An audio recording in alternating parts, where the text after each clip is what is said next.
എല്ലാ പ്രിയപ്പെട്ടവർക്കും നമസ്കാരം. ഫോക്കസ് ഓൺ ലൈഫിന്റെ പുതിയൊരു വീഡിയോയിലേക്ക് ഏവർക്കും സ്വാഗതം. ഞാനിന്ന് നിൽക്കുന്നത് ഭാരതത്തിൽ ക്ഷേത്രത്തെ വലം വെച്ച് നദി സഞ്ചരിച്ചു പോകുന്ന ദേവീക്ഷേത്രമായ പത്തനംതിട്ട ജില്ലയിലെ ഏറ്റവും പ്രശസ്തമായ വലഞ്ചൂഴി ദേവീക്ഷേത്രത്തിലാണ്. പത്തനംതിട്ട ജില്ലയിൽ പ്രമാടം പഞ്ചായത്തിലാണ് വലഞ്ചൂഴി ദേവീക്ഷേത്രം സ്ഥിതി ചെയ്യുന്നത്. അച്ചൻകോവിലാർ ഈ ക്ഷേത്രത്തെ പ്രദക്ഷിണം ചെയ്ത് വലം ചുറ്റി ഒഴുകുന്നു എന്ന അപൂർവ പ്രത്യേകതയുണ്ട്.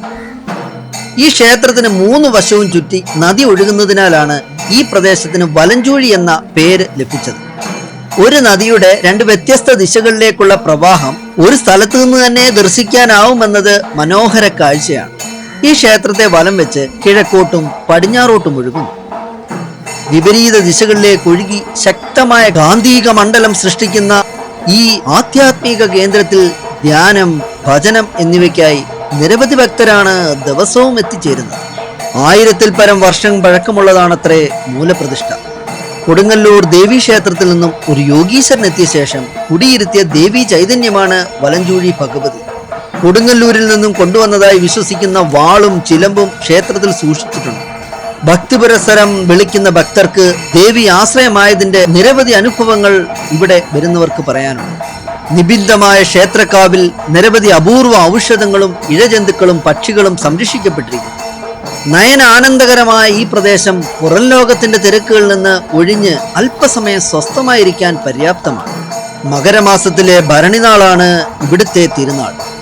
10 ദിവസമാണ് ഉത്സവനാളുകൾ. കൊടിയേറി 5-ാം നാൾ മകരഭരണി ദിവസം വെളുപ്പിന് നടക്കുന്ന എഴുന്നള്ളത്തിൽ ഭക്തർ ഈറനൊടുത്ത് ആപ്പിണ്ടി എഴുന്നള്ളിക്കുന്നത് ഈ ക്ഷേത്രത്തിലെ പ്രത്യേകതയാണ്. സന്താനഭാഗ്യത്തിനായി തൊട്ടിലും കുട്ടിയും ക്ഷേത്രത്തിൽ സമർപ്പിക്കുന്നതും മംഗല്യഭാഗ്യത്തിനായി താലി ചാർത്തിക്കുന്നതും വിശേഷാൽ വഴിപാടുകളാണ്. സ്ത്രീകൾ ദേവിക്ക് നേദ്യം അർപ്പിക്കുന്ന വലഞ്ചൂഴി പൊങ്കാലയും മറ്റൊരു സവിശേഷതയാണ്. കുംഭമാസത്തിലെ ഭരണിനാളിലാണ് പൊങ്കാല. പണ്ട് 28 ദിവസങ്ങളിലായി അരങ്ങേറിയിരുന്ന പടയണി ഇന്നും അതിന്റെ പകിട്ട് നഷ്ടപ്പെടാതെ മീനമാസത്തിലെ ഭരണിനാളിൽ കൊണ്ടാടുന്നു. മീനമാസത്തിലെ രേവതി, അശ്വതി നാളുകളിൽ 14 കരകളിൽ നിന്നും ഭക്തർ അമ്മയുടെ ഇഷ്ടവഴിപാടായ പടയണി കോലം ആഘോഷത്തോടെ എഴുന്നള്ളിച്ച് തപ്പിന്റെ താളത്തിൽ തുള്ളിച്ച് അനുഗ്രഹീതരാകുന്നു. പച്ചപ്പാളയിൽ പ്രകൃത്യാ ഉള്ള നിറങ്ങൾ കൂട്ടിച്ചേർത്ത് വരച്ചുണ്ടാക്കുന്ന വിവിധ ദേവതകളാണ് പടയണി കോലങ്ങൾ. മീനഭരണി നാളിൽ രാവു പുലരുന്നതുവരെ നടക്കുന്ന കോലം തുള്ളലിൽ തേങ്ങ മുറിച്ച് ആ വർഷത്തെ ഫലം പറയുന്നതോടെയാണ് ചടങ്ങുകൾ പൂർത്തിയാവുന്നത്.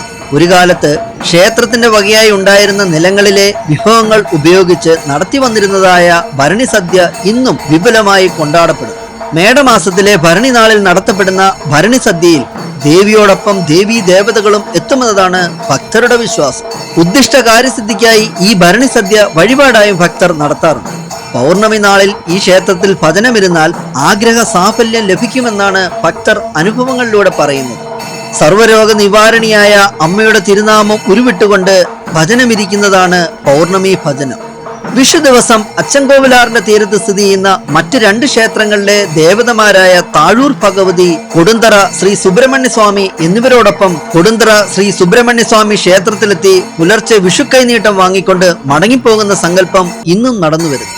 കേരളത്തിൽ ഒരു കാലത്ത് മാരകമായി പടർന്നു പിടിച്ച വസൂരി പോലെയുള്ള മാരക രോഗങ്ങൾക്ക് ഇന്നും വിത്തും കാവലും സമർപ്പിക്കുന്നത് ഒരു വഴിപാടായി ഇവിടെ നടത്തപ്പെടുന്നു.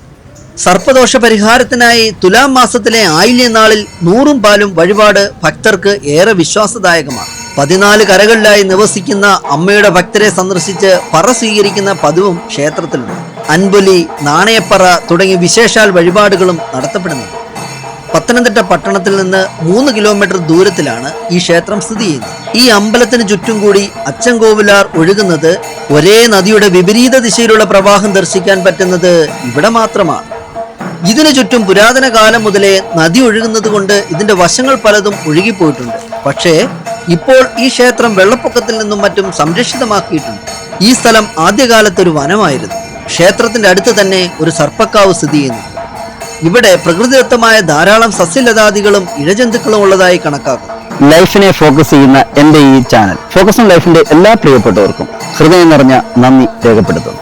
ഇത്തരത്തിലുള്ള കൂടുതൽ വീഡിയോകൾക്കായി ഈ ചാനൽ സന്ദർശിക്കുക. ഇത്തരത്തിൽ മറ്റൊരു വീഡിയോയുമായി കാണുമ്പോഴേക്കും ഗുഡ് ബൈ.